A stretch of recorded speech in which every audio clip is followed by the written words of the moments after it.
2 kuud enne Iisraeli valimisi muutub kampaania iga päevaga teravamaks. Ja sama kehtib ka vastuoluliste reklaamide kohta, alates vaidlusest tulevase Palestiina riigi üle kuni ajateenistuse ja küsimuseni, kes suudab moodustada 61-kohalise koalitsiooni. Meie korrespondent Joe Brown annab ülevaate viimastest poliitilistest manööbritest. Sel nädalal on jäänud 2 kuud Iisraeli parlamendi valimisteni.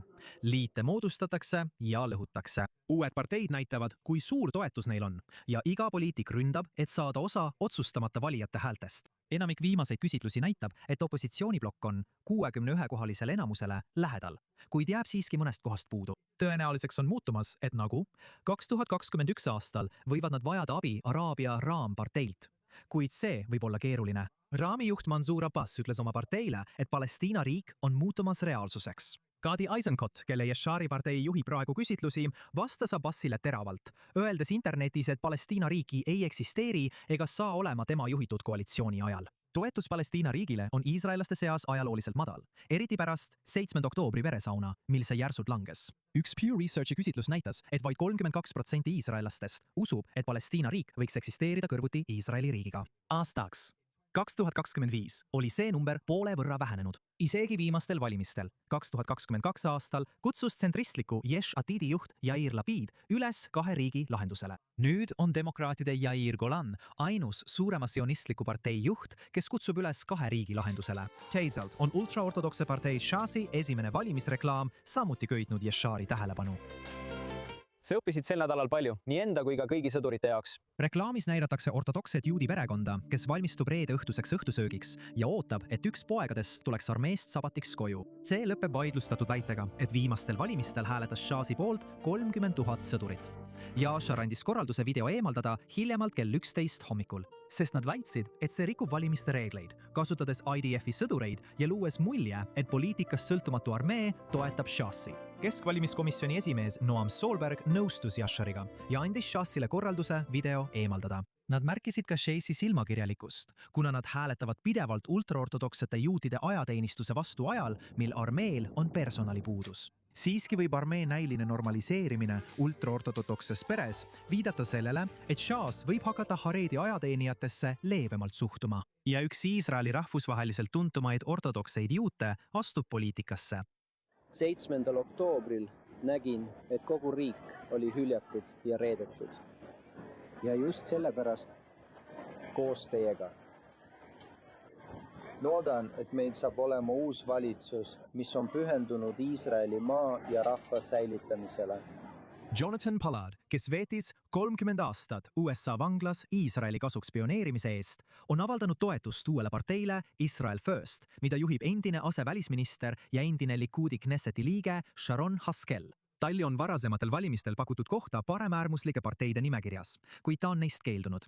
Praegu on tegemist vaid toetusega, mitte nimekirja kandmisega. Aga isegi kui see nii oleks, ei pruugi Pollard veel Knessetisse pääseda, sest Israel First erakonna toetus jääb praegu tunduvalt alla 3,25% künnise, mis on vajalik parlamendis esindatuse saamiseks. Lisainfo saamiseks on meiega nüüd liitunud poliitikaanalüütik Attila Sontvalve, ettevõtte Aziz Strategic Consulting tegevjuht. Attila, tore sind siin II24 Newsis näha. Et me võime olla teel 2026. aasta valimiste poole, kuid paljud neist argumentidest kõlavad tuttavalt juba 2022 aastast. Nüüd on sul Eisenkot, sul on Bennett, sul on Netanyahu. Kõik nad lükkavad tagasi Palestiina riigi loomise ja siin on Mansour Abbas, kes toetab seda avalikult. Mida see kõik koalitsiooni matemaatika jaoks tähendab? Eriti kui RAM võib valitsuse moodustamiseks ikkagi vajalik olla. Jah, meil on siin Iisraelis ikka samad probleemid, midagi pole tegelikult lahendatud. Ja mis puudutab ultraortodokseid juute, kes ei liitu armeega ning kohtusüsteemi, mida ei reformitud nii, nagu valitsus soovis. Ja loomulikult opositsioon, kes peab oma võitlusi.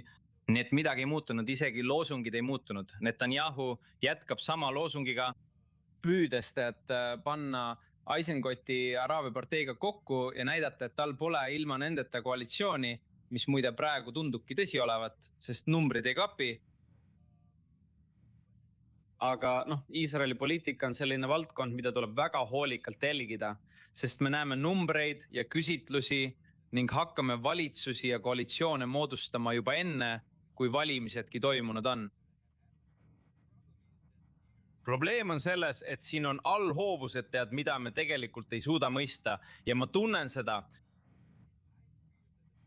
Küsitlused, mida me peaaegu iga päev jälgime, ei peegelda ega esinda tegelikke liikumisi, mida Iisraeli ühiskonnas näha on. Ja Iisraeli ühiskond muutub väga kiiresti. Ma mõtlen, et uudistsükkel on väga kiire. Kõik muutub väga kiiresti. Nii et me ei saa olla kindlad, kes moodustab valitsuse, me ei saa olla kindlad, kes on suurim partei ja me ei saa olla kindlad, milline on järgmine koalitsioon. Praegu tundub, et mõlemad pooled, juudi blokid, ma mõtlen, ilma araablasteta, on viigis, eks keegi ei juhi tegelikult seda võistlust. Nii et valitsuse moodustamine saab olema palju keerulisem, kui praegu paistab. Jah, kindlasti võib 2 kuu jooksul veel palju juhtuda. Dilan, ma tahan sinuga rääkida ka sellest Shasi reklaamist. Nad näitavad reklaamis toetust sõduritele ja ajateenijatele, kuigi on korduvalt olnud selle laiemapõhjalise haredide ajateenistuse seaduse vastu. Aga mind huvitab, kas selline sõnum suudab tõesti mõjutada otsustamata valijaid või kas valijad näevad siin vastuolu? Ma mõtlen, mis mõte on üldse sellist asja avalikus ette tuua? Mõte ongi saada tähelepanu. Kui tähelepanu pole, eks, see on halb. Nii ütlevad suhtekorralduseksperdid. Halb reklaam puudub, igasugune reklaam on hea. Sinuga peab arvestama. Inimesed peavad sinust rääkima. See on väga küüniline reklaam, aga samas on see reklaam, mis tekitab palju liiklust internetis. Täpselt seda Shas tahtiski öelda. Nad vajasid suuremat tähelepanu mujalt. Nagu sa mäletad, viimastel nädalatel kuulsime Shasi kohta ainult juhtkonna sisemisest võitlusest. Arieh Deri, poliitilise juhi, ja Yitzhak Yosef, kes on rabi, pearabi ja erakonna vaimne juht vahel. Ja need mehed, need mõlemad härrad olid viimastel nädalatel omavahel tülis. Ma arvan, et Deri ja tema strateegid tahtsid tähelepanu kõrvale juhtida sisemisest võitlusest. See viib Shasi allamäge, sest Shasil on küsitlustes umbes 7 mandaati, enamikes küsitlustes ma mõtlen, ja nad tahtsid tähelepanu kõrvale juhtida sellest võitlusest, sellest halvast meeleolust, mis on Shasi parteis võimust võtnud millelegi suuremale. Ja täpselt seda nad tegidki. Me kõik räägime viimase 24 tunni jooksul just sellest reklaamist. Ma ei usu, et keegi arvab, et Shas, kes võitles nii tugevalt ultraortodokside noorte sõjaväkke värvamise vastu, toetab tõesti sõdureid. Ma mõtlen, see on liiga küüniline, et olla tõsi. Keskvalimiskomisjon palus Shasil selle maha võtta, aga see ei ole ainus erakond, kellega neil on olnud probleeme. Aga see ei loe. Kuule, see tegelikult ei loe. Olgem ausad iseenda vastu. Me elame 21. sajandil. Kogu see, tead küll, sotsiaalmeedia, Instagram, X.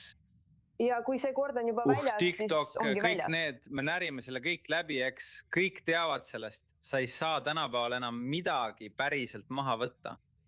Ma mõtlen, see ongi väljas, see liigub gruppides, WhatsAppis, Telegramis, igal pool, nii et see tekitas täpselt selle efekti, mida nad tahtsid. No Eisenkot ja Bennett pidid samuti eemaldama osa kampaania materjalist, kus olid sõdurid.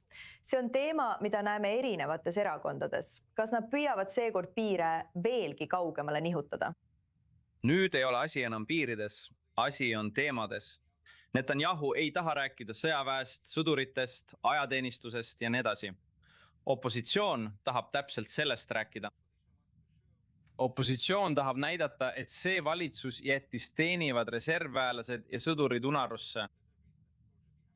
Seega on opositsiooni jaoks väga oluline näidata, et Netanyahu ja tema üliusklikud partnerid ei hoolinud sõduritest, kes on viimased 3 aastat võidelnud. Ja see ongi võitlus nende küsimuste pärast, eks. Ja kõik tahavad oma seisukohta näidata.